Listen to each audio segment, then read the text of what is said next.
پہلے تو میں نے مسلمانوں کے اخلاق سنے تھے، اب تو میں نے دیکھ بھی لیے، پر یہ بتا جب 12,000 آیا تھا جان کیوں نہیں چھڑائی؟ تو حضرت چارہ کاٹتے کاٹتے رو پڑے، فرمانے لگے تو نہیں نہ جانتا یہ بیٹیاں سانجھی ہوتی ہیں، پتہ نہیں نا، میرے رسول پاک نے تو حاتم تائی کی بیٹی کے سر پہ کپڑا رکھ کے کہا تھا بیٹیاں برابر ہوتی ہیں، تو یہ نہیں پتا جب اس کی 6 بیٹیوں کی شادی ہوئی ہے میرے اندر روحانیت کتنی بڑی ہے۔ فرمایا پھر 12,000 آیا ہے تو 2-4 بچیاں پھر گئی ہیں، تو یہ نہیں پتا میں اندر سے راضی کتنا ہوں، میں تیری نوکری کرتا رہوں گا، پتہ نہیں اللہ کتنی بیٹیوں کو بیاہ دے گا۔ اتنا رویا وہ عیسائی کے پیروں میں بیٹھ گیا، کہنے لگا بابا میں نے تیری مخالفت کی ہے پر تیرے قریب آ کے پتہ چلا ہے کہ تو بہت اونچے اخلاق کا مالک ہے، اور اگر تیرا یہ مقام ہے تو تجھے اخلاق سکھانے والے محمد عربی کی شان کتنی ہوگی۔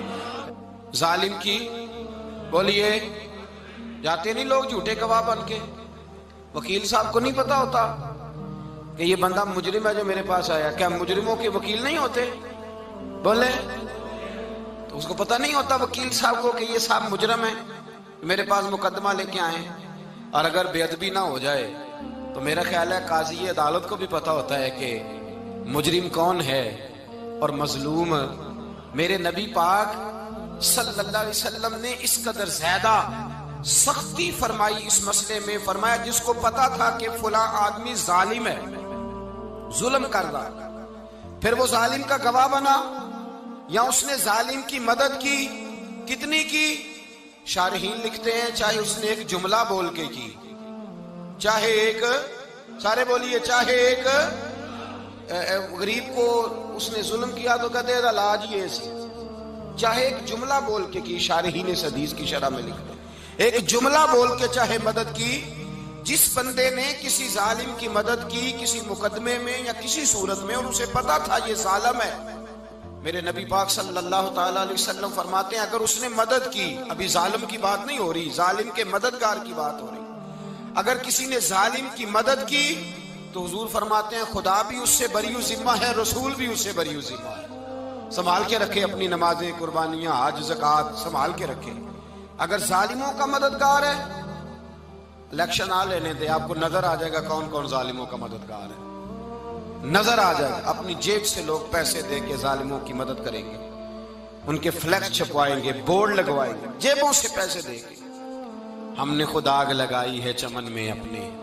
بے سبب گردشی ایام کو الزام نہ دو،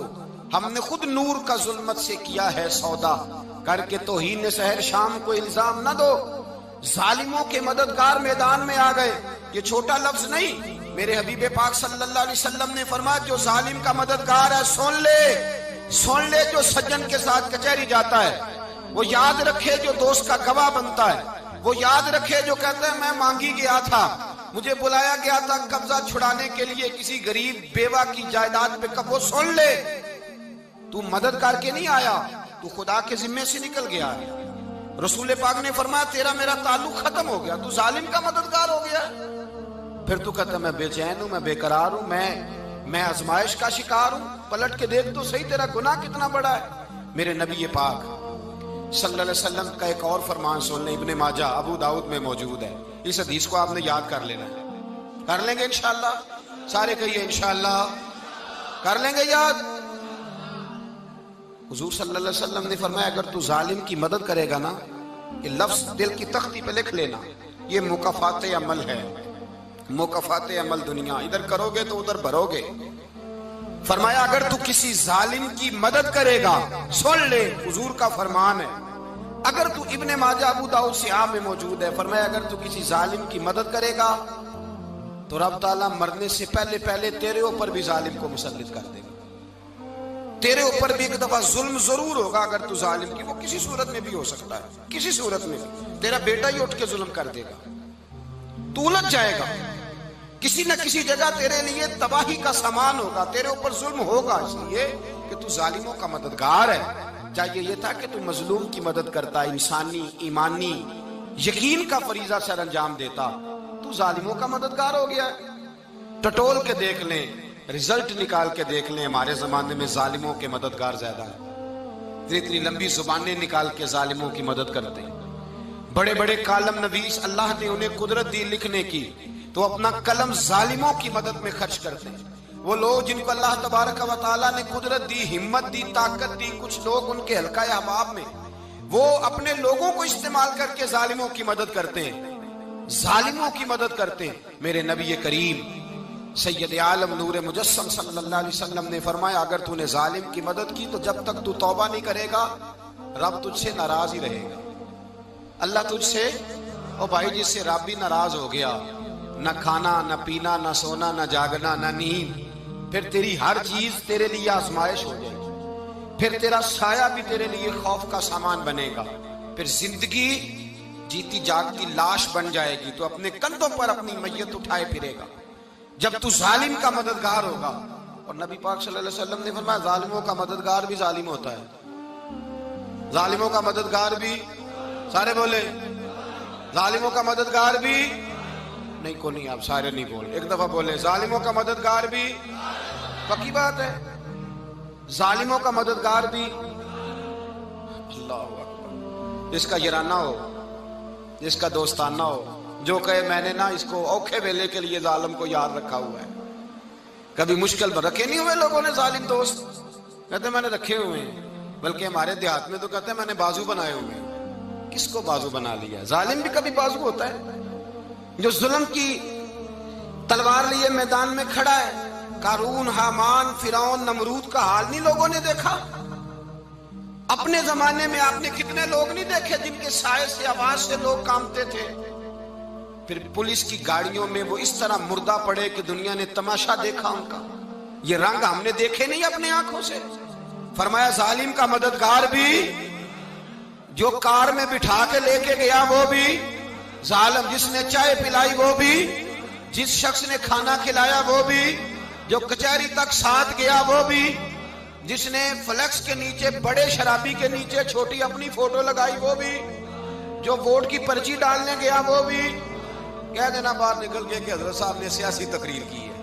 کہہ دینا، پر بات تو سچی ہے نا۔ خو کرے ہم تو سے تھوڑا سا گلا بھی سن لے، خو کرے ہم تو سے تھوڑا سا بھی گلا۔ امام مالک کے پاس ایک بندہ آیا، اس نے کہا حضور میں درزی ہوں، ایک ظالم بادشاہ مجھ سے کپڑے سلواتا ہے، میں تو ظالموں کا مددگار نہیں نا۔ ایک ظالم بادشاہ مجھ سے،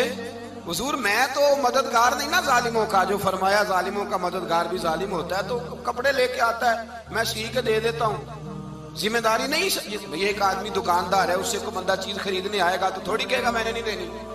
تو دے گا۔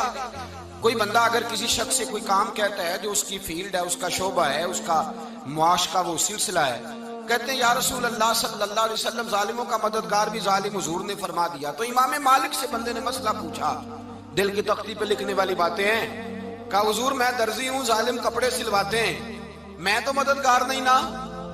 امام صاحب کہنے لگے نہیں، مددگار تو وہ ہوگا جو تجھے سوئی دھاگا فراہم کرے گا، تو پورے کپڑے سی کے دیتا ہے، تو خود بہت بڑا ظالم ہے، تو پورے سوٹ سی کے دیتا ہے، تو بہت بڑا ظالم خود ہے۔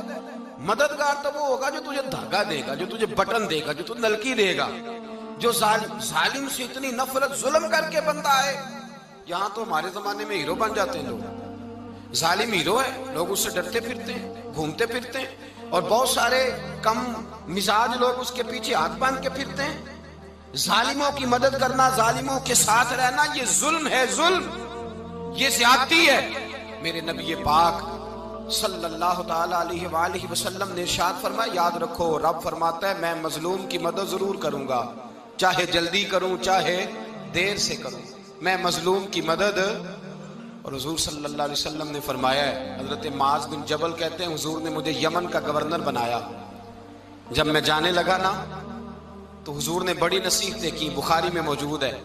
فرماتے ہیں جب میں پلٹنے لگا تو میرے رسول نے فرمایا معاذ ایک منٹ ٹھہر جا، ایک بات میری یاد رکھنا، اس کو نہ بھولنا۔ کہا حضور کیا؟ فرمایا دیکھنا کسی پہ ظلم نہ کر بیٹھنا، کہیں تجھ سے زیادتی نہ ہو جائے۔ محبوبہ پھر حضور نے فرمایا سن میرے معاذ، میں تجھے گورنر بنا رہا ہوں، زیادتی نہ کر بیٹھنا۔ یا رسول اللہ صلی اللہ علیہ وسلم کیا ہوتا ہے؟ تو میرے کریم نے فرمایا جب مظلوم دعا کے لیے ہاتھ اٹھاتا ہے تو عرش کا مالک کہتا ہے فرشتوں پیچھے ہٹ جاؤ، عرش کا مالک کہتا ہے فرشتوں پیچھے ہٹ جاؤ۔